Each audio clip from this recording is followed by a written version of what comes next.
but we haven't heard any official offer. With the Yankees, you've heard a few more like names and potential combinations thrown out, and none of them are particularly exciting to me for Juan Soto, which is why it's so frustrating when you keep hearing the media, especially the national media, going, I don't know if the Padres can expect that much for 1 year of Juan Soto. He's going to be a free agent at the end of the year.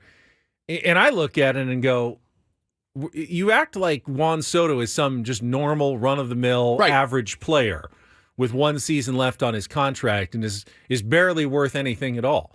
Juan Soto is a generational top 5 hitter in the game going into a contract season. Any team that acquires him is going to have a premier all-star player on their roster they're markedly better for at least the 1 season. They know that what they're getting. I mean, it's as slam dunk as just about anything you can get in baseball. There are a few guarantees, but the fact that Juan Soto is going to have an over 900 OPS, is going to lead the league in walks, going to have an over 400 on-base percentage, is going to hit 30 to 40 bombs, for your team. You can't buy that in free agency. You can't buy that in almost any trade, even if it is just 1 season. It's one of the more valuable commodities that has ever been offered in a trade market. Shohei Ohtani you cannot count on him for that next season. You cannot. Coming off an injury, going to be hitting only. You just can't count on that from him. I saw all this come down. Look, I think it's important for us to walk through and talk through potentially how this stuff happens. What happens is, in a case like this, from what I've been told by big league managers, from agents, from a lot of people in baseball, is a lot of the stuff that you're reading was leaked by Scott Boras's agency, right? His company is leaking that Toronto's also interested. It's a text. Hey, by the way, getting calls on Soto from Toronto. Boom. John Heyman runs with it. Everyone starts salivating. It puts the pressure back on Brian Cashman and what I do think that someone on Brian Cashman's team has leaked all of these names to the media in New York. And the reason that they do that is, Ben, they want Yankee fans to brace themselves for disappointment. They want to get a gauge on what people think. Is this too much? Is this not enough? At the end of the day, ultimately, they're not going to they're not putting out a Twitter poll. Should we go get him? But they are looking. They are looking to see, all right, is Michael King, Clark Schmidt, Drew Thorpe, Johnny Brito, Randy Vasquez, is that too much for Juan Soto? You got some Yankee fans saying, bro, absolutely not. Pull the trigger. Then you have the normal, well, if you sub Schmidt, I'd take King out and do that, right? All these names are out there for a reason, because they have been discussed. A.J. Preller is going to ask for the moon. Why? Because he can. He can absolutely ask for the moon. The Toronto thing is probably nothing more than a leak from Scott Boras. That's it. It's probably what it is. Toronto's inquired. Now, this isn't free agency. Does it behoove Scott Boras and Juan Soto to drive up the price at all? If Soto wants to go, he wants to see what's the market going to yield for him. What is my guy really, really, really worth? And I know he's got a year left. If I'm Juan Soto, I'd rather just stay in San Diego. 100%. Just give me my 33, and then I'm gonna drive the price up anyway with my play on the field. If I'm Scott Boras, I'm trying to almost torpedo trade talks and go, just let him stay comfortable. Yeah, go have a monster contract. He doesn't have to adjust anywhere next year. If I'm Scott Boras, I want Juan Soto to stay in San Diego for the next season. So it's interesting.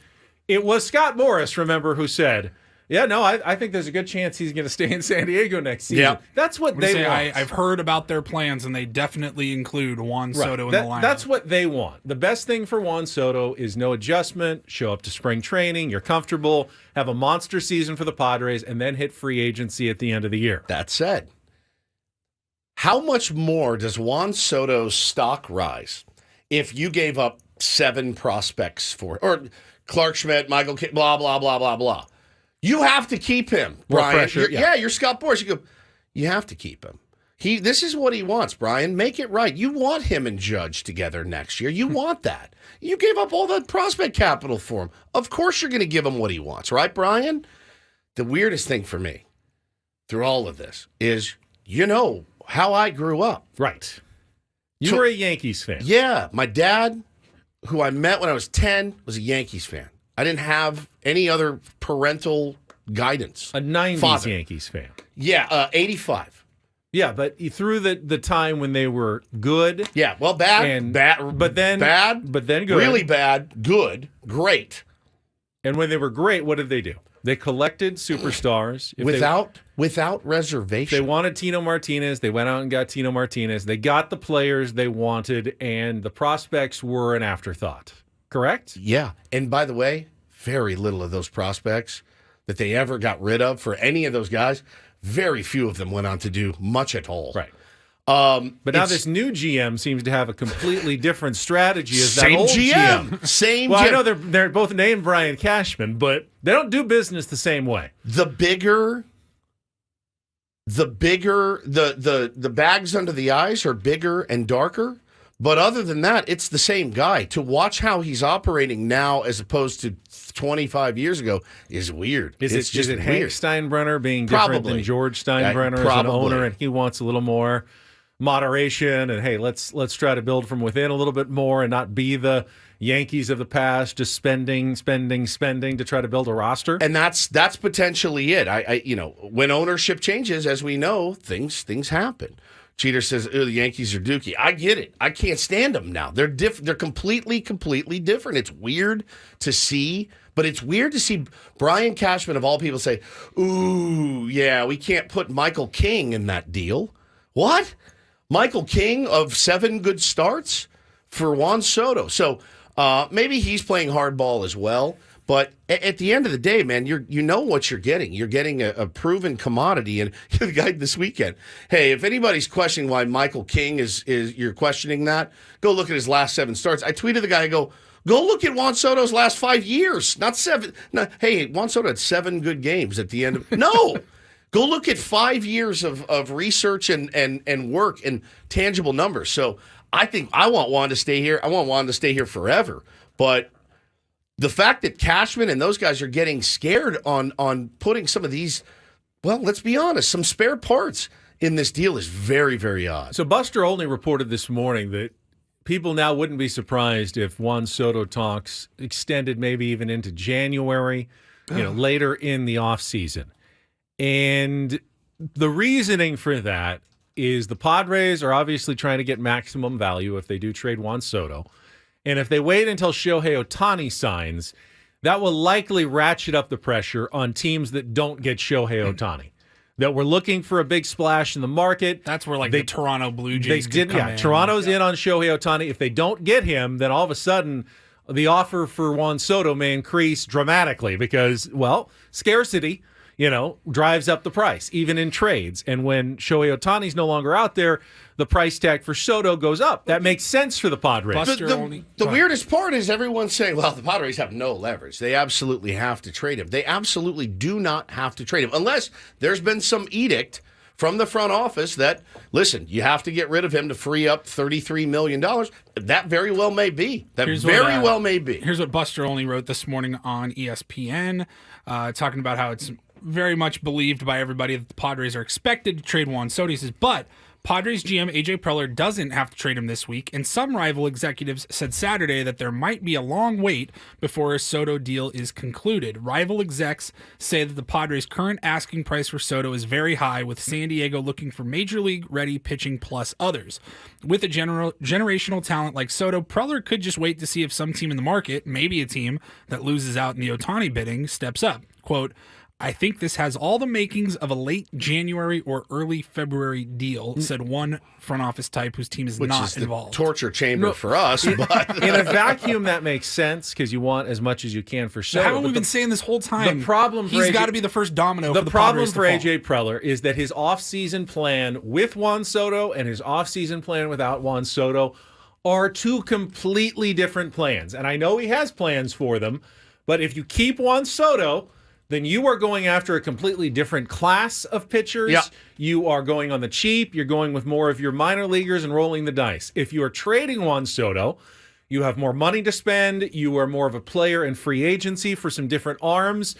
And if you wait until January to know which is which, it may be too late to execute your plan. So but I don't think you can wait that long if you're the Padres to make a decision on Juan Soto. But again, if your plan hinges on that, that's not something we know as fact. But if it does hinge on you need that money free, the money you were going to pay him an ARB, $33 million. That's as close to fact as we've got right now. Really? We don't know if they're trading him or not. But I think we do know that the plan is different with Juan Soto as opposed to without Juan Soto. No question. That's a fact. That's a fact. Yeah, that's two different things entirely. Yes. But we don't know. We don't know for a fact that if they keep Juan Soto, they're going to be running out Waldron Avila and, Jay Groom next year as their 3, 4, 5. We don't know if they have more money to spend after that. We'll see. There's still prospects that they can flip for pitching. There's still all kinds of moves that can be made. They are under no. There's no. They're different. Like if you trade Juan Soto and save some money, maybe you go and try to re-sign Seth Lugo then, because you've got a little extra and you want to keep Seth Lugo, and he is all of a sudden in your budget that you have for next season. But if you wait until January, Seth Lugo's gone. Seth Lugo's already signed somewhere else. Well, that would have been the plan if we had traded Juan Soto. Now it's too late. That's why I think the Padres have to act quicker. And here's some good news. There's some reports out this morning that Shohei Ohtani's decision is going to come within the week. That's really good news. And that would actually be good news for the Padres, because once Ohtani, as we said, makes his decision, it should ratchet up the pressure on the Ohtani losers if they're still looking to add a superstar-type bat, of which there are very few available in baseball. Ohtani, Soto, that's about it. On that class of hitter, that will ratchet up the pressure on the Yankees, the Blue Jays, the Mariners, if they're interested, any other team that is talking to the Padres about Juan Soto. So if you're a Padres fan and you want the Padres to get as much as possible for Juan Soto, if they trade him, you want Ohtani's decision to come as soon as possible here. And there are reports that it is getting closer. I saw a report this morning that there are several offers over $500 million already. And that it is climbing towards $600 million. Yep. Apparently, the lack of pitching availability is not really diminishing the Shohei Ohtani sweepstakes very much at all. But back to Soto, I understand the plans that are allegedly in place, and you're going to have to pivot if you end up doing. What I can't get my head around is moving a Juan Soto for a Clark Schmidt and a Johnny Brito. And I can't. I refuse to. You've got to get a package that chokes an elephant back for Juan Soto. You just do. And it's not headlined by Clark effing Schmidt, who will probably be our number 3 starter next year. I have to eat crow again. Hey, Clark, I didn't mean what I said. No, I did. They traded you for Juan Soto. You better be really good. And if you're Brian Cashman and you're sitting on your hands, I can't give up Michael King, you're an idiot.